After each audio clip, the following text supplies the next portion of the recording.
ضد الاحتلال في كل وقت وفي كل مكان، ولقد دمر كل المحتلين.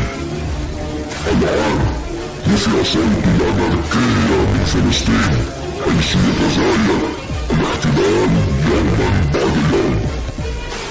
وعلى الرغم من بذل بعض الجهود، كل الجهود باءت بالفشل.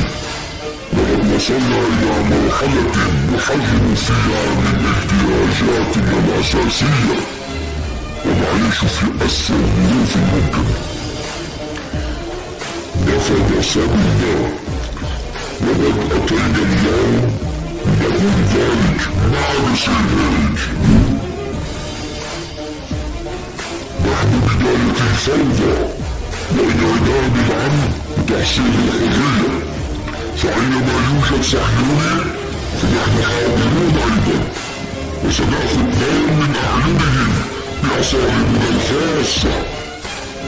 نحن بداية الشعور بالخوف وإعداد الأمن لدى كل طفل وبالغ يعيش في مستوطنة، وخافوا منا بكل مكان، في الشوارع والحافلات والمطارات، في المطاعم والمدارس والمستشفيات ومن كل مكان.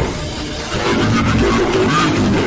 نحن أناركيون، نحن أساطير، لا ننسى، لا نسامح. انتظرونا.